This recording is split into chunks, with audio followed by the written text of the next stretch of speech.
Hello, Mr. Ray, Mr. Ryan, are you right? Are you right? Okay. So yeah.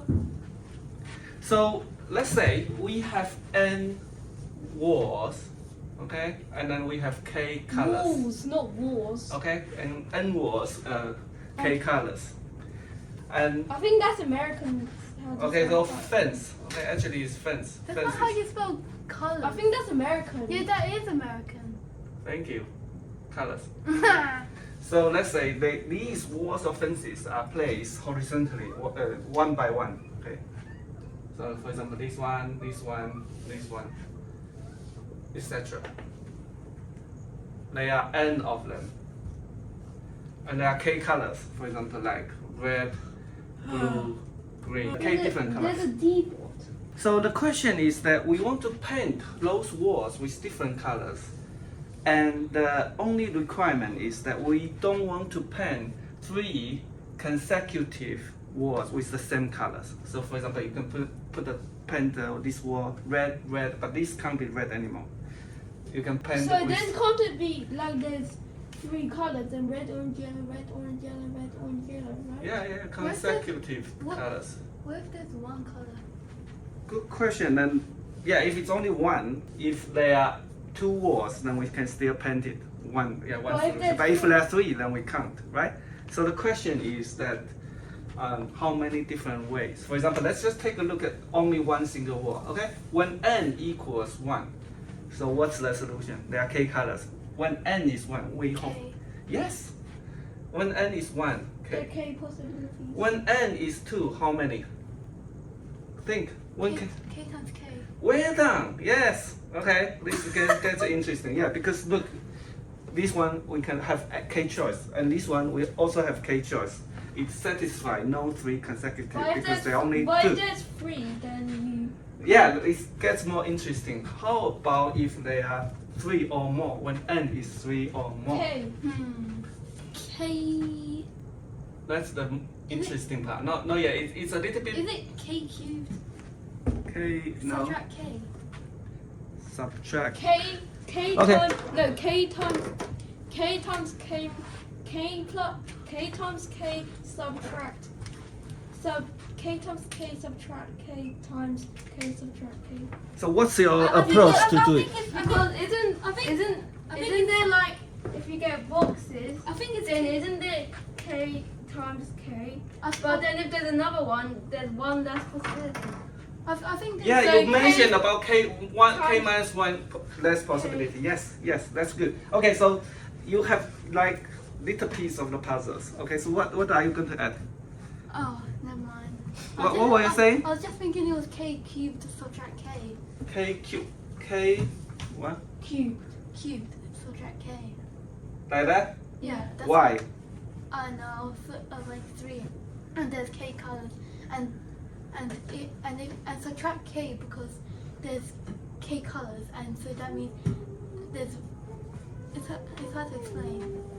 I kind of know your idea, but this math is not entirely correct. They are k cube solution, which includes the duplicates, Yeah, right? And yeah, then we yeah, subtract the duplicate, then it'll be well done. This is one way to think about the problem. Yeah, we can subtract the duplicates, the invalid ways from the overall, the total one. Okay, so actually this one we can think about this way.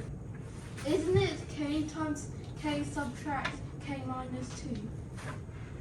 No. Okay. So let's just look at this. This is n words, right?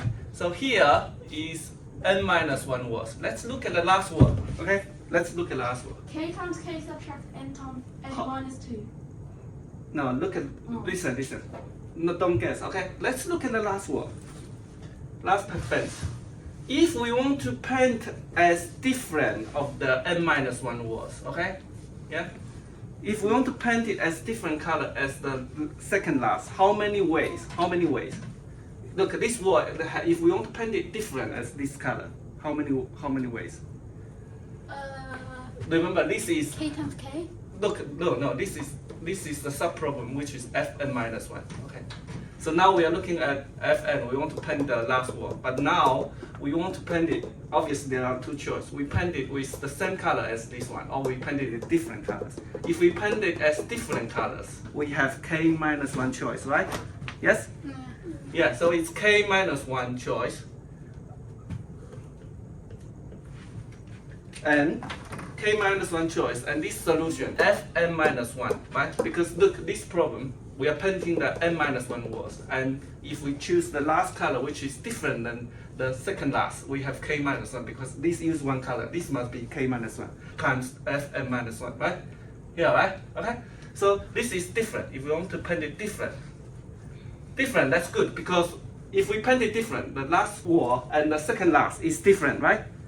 It's different, then there's no consecutive. But if we want to paint the same, so for example, if we want to paint it the same, we can't say it's fn minus 1, right? We can't say it, because if we paint it, this is the same color, this is the same color as that, and there might be cases that when this is the same colors, and then we violate the conditions, we have 3 consecutive words. Okay, so the thing is that how can we calculate when we want to paint it as the same color as this one?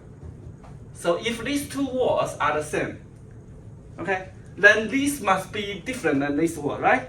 This must be different than that one, right? Otherwise, we have 3 consecutive, right? This is the last one, this is the second last, this is the third last, am I right?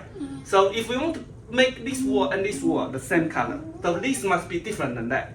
So if this must be different than that, so k minus 2, right? This is n minus 1, k minus 1. Remember, we want to paint it different color, so this is k minus 1 times fn minus 2. We must have k minus 1 times f minus 2. Okay, so if we add it together, so it's k minus 1 times fn minus 1 plus fn minus 2. Okay, got it?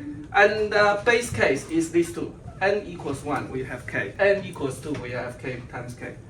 Okay, so once we have this equation and the base case, we can solve it using what kind of algorithm? We have fn function. This defines the number of ways to paint n words with k colors. So we have this equation, right? Fn equals k minus 1 times fn minus 1 plus n minus 2. Okay, we just said, because if we want to make it different, then we have k minus 1 times fn minus 1. If we make it the same, this must be different than this, then we have k minus 1 times fn minus 2, and then we add it up together, we have this equation.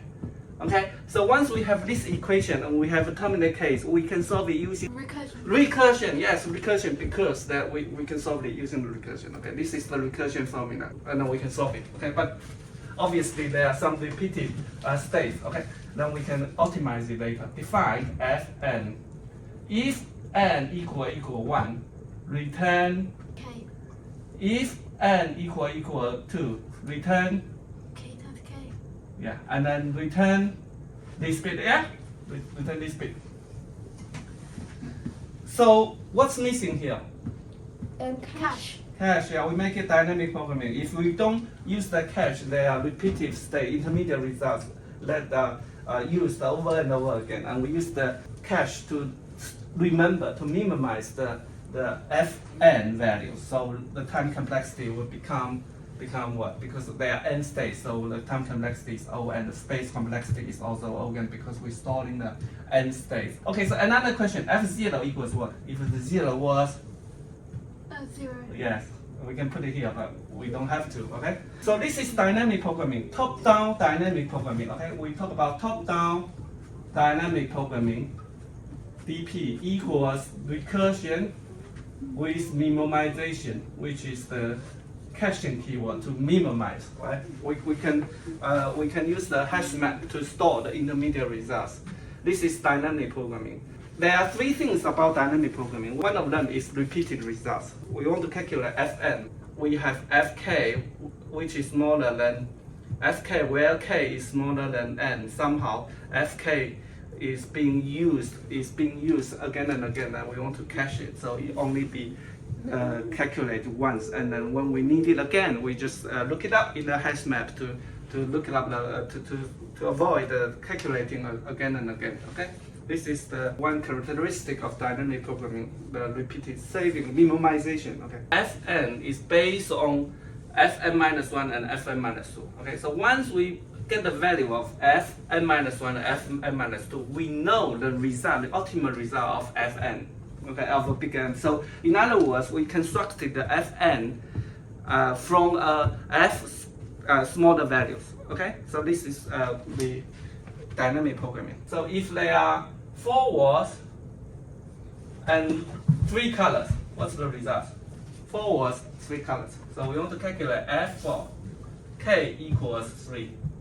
So what's the result? So using this formula, F4 equals 3 times F3 plus F2, right? Yeah? F2 equals 4. K equals 3. 3 times 3. F3 equals, what's K? 2 times K equals 3.